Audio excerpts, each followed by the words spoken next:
Right then, this is the cognitive approach to explaining depression. So we're going to look at two models, Beck's negative triad and Ellis's ABC model. So just as a reminder, the cognitive approach focuses on disorders being the result of a disturbance in thinking. So you look at cognitions and how they're affecting our mental health.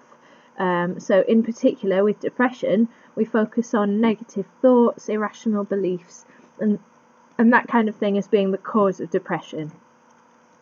Now, the first explanation, Beck, he suggested that there is a cognitive explanation, and he gave 3 parts to his explanation as to why some people are more vulnerable to depression. So, faulty information processing, negative self-schemas, and the negative triad. And we're going to look at each of those in turn. So, faulty information processing. This is all about people making errors in logic. So, depressed people tend to ignore good things about a situation and really focus on the negative things, which is an error in logic. So, for example, let's say you'd given a performance, a dancing performance, and you came off afterwards and you were like, oh, I did this wrong and I did this wrong and I did this wrong, and you just ignored everything that had gone really well. That would be an example of this particular error in logic, this faulty information processing. And what happens is people blow small problems out of proportion because of the black and white thinking that we've talked about. Like, you would then go on and label that particular performance as a failure. So it would either be a success if you'd got everything right, or a failure. And you'd tell yourself that rather than I'm okay at that, you'd say, oh, I'm a failure at that. Negative self-schemas, this is the second part. This is a schema, is like a package of information about a thing. You can have a schema about anything, like I would have a schema about a car that says it has 4 wheels and it can drive up to 120 miles an hour, and I know about different types of cars, and as you find out things, you add to it. So you have a schema for lots of things. So we have a self schema, which is a package of ideas that we've developed about ourselves. And people who have become depressed, according to Beck, have developed negative self-schemas, and so they interpret everything about themselves in a negative way. The negative triad is the last part. Here's a little picture of it. You've got a negative view of yourself, which we've just talked about, a negative view of the world, and a negative view of the future. And Beck suggested that this was like a cycle of negative thoughts that people get trapped into. So this is called the triad of impairments. So negative view of the self, for example, I'm incompetent and undeserving, I'm pathetic, you could list any number of things under there.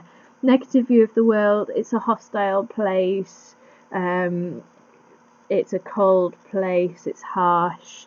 Negative view of the future, problems will not disappear, there will always be emotional pain, our society's going downhill, down the drain rapidly, all of that sort of thing.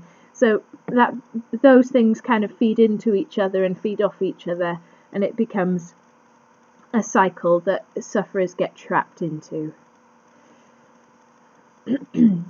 So here's another picture of it with some examples.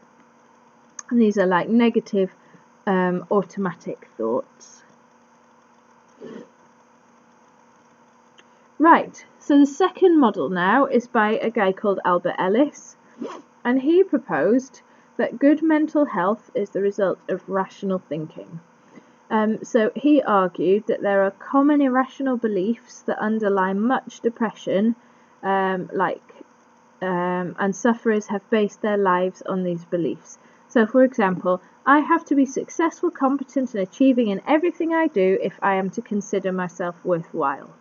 So that's an irrational belief that a sufferer of depression may have based their life on, and then when they aren't successful, competent, and achieving everything they do, that can then trigger depression. So it's an ABC model, which is quite nice because it's easier to remember. So A stands for activating event. An activating event triggers irrational thoughts. That's the first thing that happens. You have an activating event. And then B stands for irrational beliefs. That's what's kind of been triggered. So he's given 3 examples with funny names. Masturbation, which means we must always succeed. So these are examples of irrational beliefs. There would be more than this. I can't stand ititis, which is where we say it's a major disaster if something goes wrong, it's the end of the world. Utopianism, life is always meant to be fair, why isn't this fair? So on. So an activating event triggers irrational beliefs, and then what happens is there's a consequence of that irrational belief, which could be an emotional or a behavioural one. So let's have a look at an example. So for example, activating event, Mary and her boyfriend split up. This triggers irrational beliefs. We've got some examples here of rational thoughts. Well, here, Mary tells herself that although it is a sad situation, they were not compatible and she can learn from the experience. That's a rational thought. That's a healthy thought to have. On the other hand, irrational thoughts, Mary tells herself that the breakup is her fault and that she is not lovable and so she will always fail at relationships. That's an example of an irrational thought, which has been triggered by this activating event. She is not lovable, she will always fail. And then the consequences, emotional and behavioural, of that irrational thought could be that she feels guilty that she spoilt the relationship. That's a direct result of telling herself that the breakup is her fault, feeling guilty. Or in terms of undesirable behaviour, she resolves not to form new relationships as she will only fail and get hurt again. That's a result of telling herself she is not lovable, so she will always fail at relationships. So she decides she's not going to form any new relationships, which again, undesirable behaviour. It's a behavioural consequence of this irrational thought. Okay, so hopefully that makes sense. You have an activating event which triggers an irrational thought which has an emotional or a behavioural consequence, or both. Okay, right. So what I'm going to do is record the evaluation in a separate video.